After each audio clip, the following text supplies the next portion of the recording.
we're talking with sisters Shreya and Isha of Ashburn, Virginia.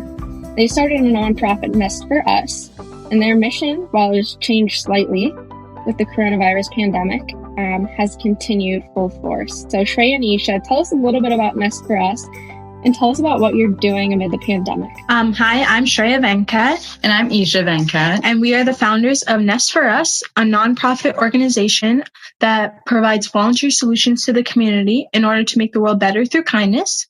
And despite the pandemic, we are still continuing this mission by providing opportunities for people in our community and around the world to be involved in their community and to give back in a way that interests them. We have 5 core programs that we've had to adapt due to the coronavirus.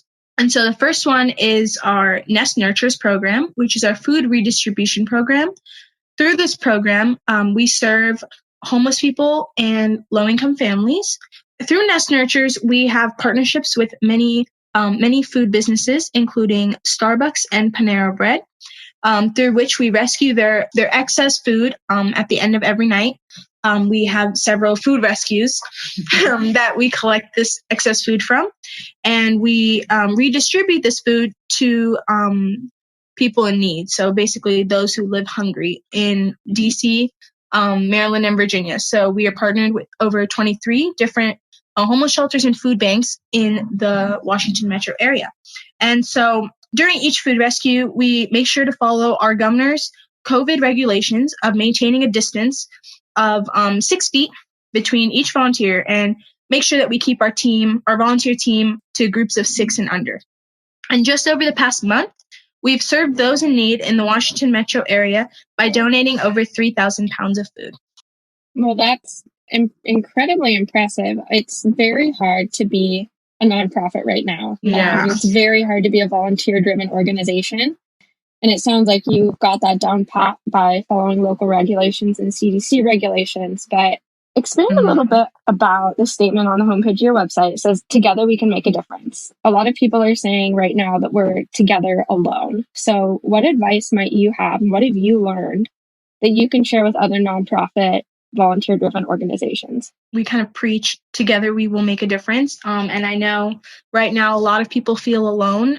I like the statement, "We are alone together," because what we've noticed is that when our volunteers, although they can't do volunteering as they originally do, so like coming in large groups and meeting new people and all that, we still provide a way for them to help those in need, even during this time, where they can come and do basically the same thing, but in kind of in a different way, in an altered way.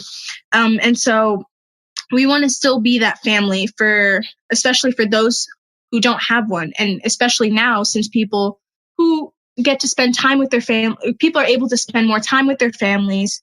And so we want to help those who aren't able to do that. And we want to be there for them, basically. And also in our volunteer team, we have people as young as 4 and as old as 70. And just getting all age groups and all different backgrounds, all different people involved in our volunteer family, as we like to call it, is really big for us and is one of our major missions through NEST4US. And we're proud that our volunteer family has grown from just us 2 to over 850 dedicated volunteers of all ages. Over how many years? 4 years. Yeah. I think this is year 5, actually. Yeah. So 5 years. And the 2 of you still get along. You're doing marvelous. Yeah. Yes, we do. This is really, of course we were close before, but this has really brought us together and showed us that this is basically our purpose in life. This is why we do what we do, is because we've seen the impact that our work has on both those in need and those just in our community who want to get involved. And we are able to inspire people to follow their passions and give back with passion. Mm-hmm. And we understand you're a Daily Points of Light winner. So we had the great honor of being a Daily Point of Light, thanks to Points of Light, the Points of Light organization. And we're really proud to be a Daily Point of Light because I think the program is really great. because it showcases those in the community who are really making a difference and who are passionately helping others. And we're just really honored to be part of that family. I feel like it's a family, even though we haven't been able to physically meet most of the honorees, but being able to read their stories and hearing about how they're making a difference has really inspired us to continue doing what we do and has motivated us to make more connections and expand our network in order to grow our impact and just help more people. And this month is actually Global Volunteer Month. And so because of that, we are working with Points of Light to host a virtual kindness challenge in honor of Global Volunteer Month, where people can spread positivity during these uncertain times through small acts of kindness right from their own home. And so some examples of that are writing notes of encouragement and notes of thanks to healthcare heroes, post positive, uplifting messages, and just posting videos of kind acts, things like that. The little things that they can do from home that'll lift people's spirits and help those in need. And people from all over the world have participated in our Virtual Kindness Challenge, which is really cool that even during this pandemic, we're still able to reach like such a level. I think that's really cool. To reach such a wide group of people that normally we wouldn't be able to, considering they're across the world. But now this pandemic has allowed us to virtually connect with a lot of people and spread our impact virtually, which is really awesome. Just spreading the positivity and kindness, especially in a time where that is really needed. So you have quite a few programs. You have Nest Buddies, Nest Cares. Talk to us about a few of those programs, how they came to be, and what you might be focusing on right now. Yeah, so we have 5 core programs. So Nest Nurtures, our food redistribution program. Nest Tutors, our free tutoring program. Nest Cares, our blessing bag program. Nest Buddies, our birthday in a box program. And Nest Inspires, our leadership program. And so through these programs, we basically wanted to create a platform for people to give back in a way that interests them. I think that's very important, or we think that's very important because, one of the issues that we want to overcome with Nest for Us is the lack of motivation to volunteer with a passion. One thing we've noticed in our own community is that most people do community service solely for hours or some other incentive, which we believe defeats the purpose. So that's why we provide a variety of programs that allow people to give back by doing something that interests them. So we first started off with Nest Nurtures, and then we created these 4 new programs so that people can find their passion and where they would want to give back in the community. And so I'm going to expand a little bit on those programs. So through Nest Tutors, we originally were having one-on-one tutoring between kids in grades preschool through middle school who are tutored by high school and college kids.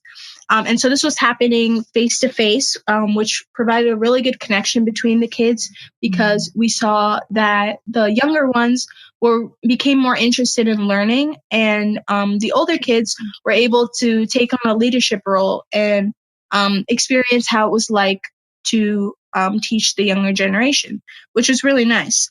But now, due to the pandemic, we are providing free virtual tutoring for kids in preschool, kindergarten, elementary, middle, and high school. And so the good thing about this is that we're able to reach more people around the nation and around the globe. We have students from the United States as well as from other nations. And so through various digital platforms like Zoom, Google Meets, FaceTime, Skype, we're able to arrange tutoring sessions between these kids. And so as of now, we have over 225 tutees and 100 tutors participating in this online tutoring program. And then through Nest Cares, which is our care package program, we're still assembling care packages filled with toiletries and non-perishable food items, and distributing those packages to those in need in the Washington metro area, despite the whole outbreak. So during COVID, we've distributed over 1,000 blessing bags and care packages to those in need.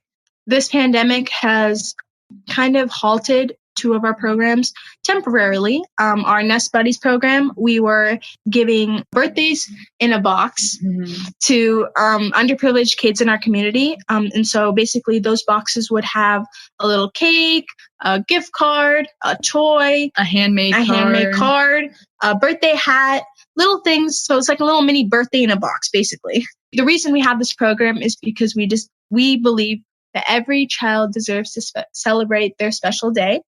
And then because schools are closed now, we aren't able to give them to kids, but we will be continuing that soon. So we're excited for that. When the year opens again.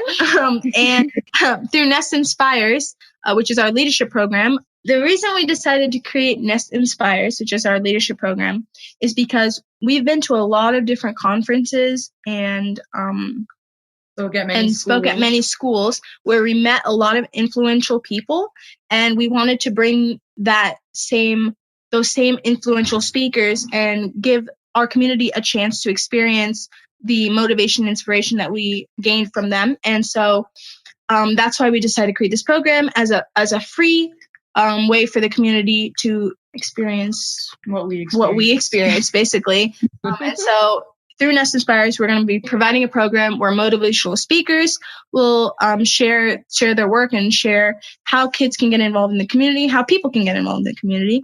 And then also we're going to be having discussions about just issues that people are passionate about, and then ways that the community can get involved. So it's going to be a good, we're really excited for when the pandemic would be over, so we can really get the community involved in this inspirational event. Well, not only is your impact amazing, but I think it's amazing that you took it upon yourselves to create a nonprofit organization at such young ages and scale it like you have.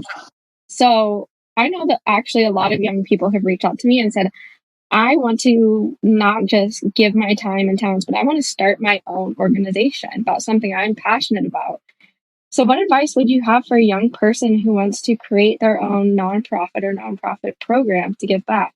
The reason that we decided to create Nest4US is because there are several reasons, but I think the number one reason that we decided to form Nest4US is because we were passionate about helping others. And I know that sounds really cliche, but I think until someone experiences the true joy of serving someone and helping someone in need, that's when they'll realize that this is what they want to do. Like, we had that moment several times, but I can remember the first time that we served at a homeless shelter. Like, I'll never forget the smile and the joy that the people that we were serving had on their faces. And I think that's what really motivates us to continue what we're doing today. That's kind of why we do what we do, is because we've seen that just 30 seconds, that's all it takes. 30 seconds of kindness can really change someone's day or even life for the better. For anyone who wants to start their own organization or just want to start something,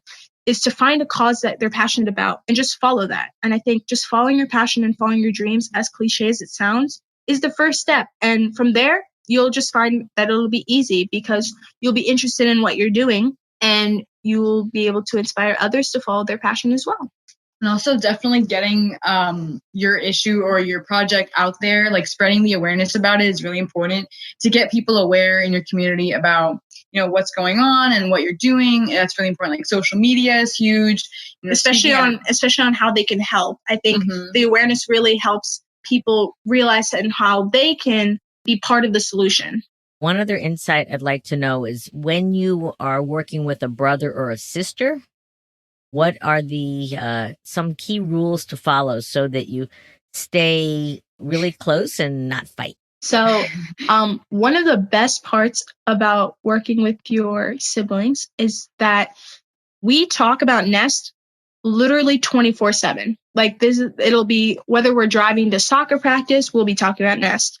We're just sitting and watching a movie, somehow Nest will come up. And I think somehow it'll come up. But I think that's something really special between us, because it's really bonded us together in a cause that we're both passionate about. And so we're able to share that. I think it's very important to share that special connection. And a way for you not to fight during this is to definitely share your side of the story and listen to the other person. thing that's very important is not just to speak what you're thinking, but to listen to what the other person has to say. Because oftentimes the other person, what they have to say may really spark something in you. And that's how you keep channeling out ideas.